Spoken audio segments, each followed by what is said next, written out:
हमारे पास एक क्वेश्चन है कि stone is drop from a height H, it hits the ground with a certain momentum p if the same stone is dropped from a 100% more than the previous stone height, the momentum when it hits the ground will change by।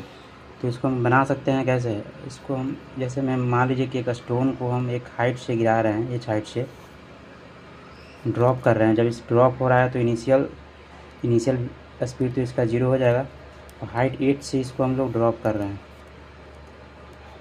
अब हो रहा है कि it hits the ground with a certain momentum p, ground को hit कर रहा है with momentum p से, यानी मोमेंटम कितना हो जाएगा p बराबर M we.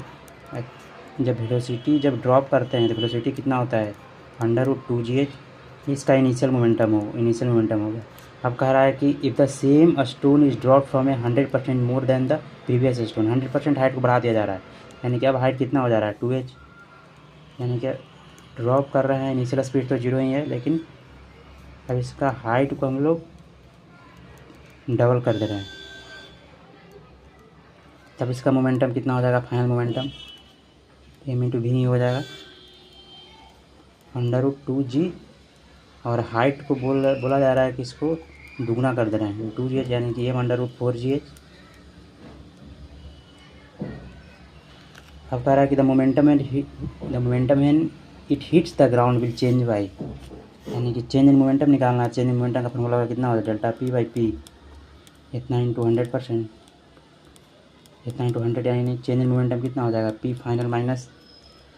p initial by p initial, इतना इंटू 100। p फाइनल कितना है m√4gh minus m√2gh, initial momentum भी वही m√2gh है, इतना इंटू 100%, यानी कि अगर m√2gh को कॉमन ले लेते हैं तो √2 माइनस 1 आ जाएगा भाई m√2gh, इतना यहाँ से कट जाएगा, इतना इंटू 100, यानी कि जब 1.414 माइनस 1, इतना इंटू 100, यानी कि 41% से यह चेंज कर जाएगा। या इसको डायरेक्ट ऐसे भी हम लोग बना सकते हैं कि जैसे में इनिशियल मोमेंटम कितना था, जब हाइट से हम लोग ड्रॉप कर रहे हैं तो इनिशियल मोमेंटम तो इसका p इनिशियल कितना था m√2gh, यानी कि इसको अगर हम लोग 100% मान ले रहे हैं और फाइनल मोमेंटम कह रहा है कि हाइट दुगना से इसको हम लोग ड्रॉप कर रहे हैं,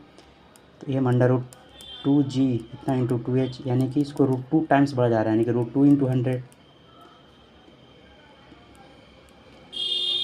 यानी कि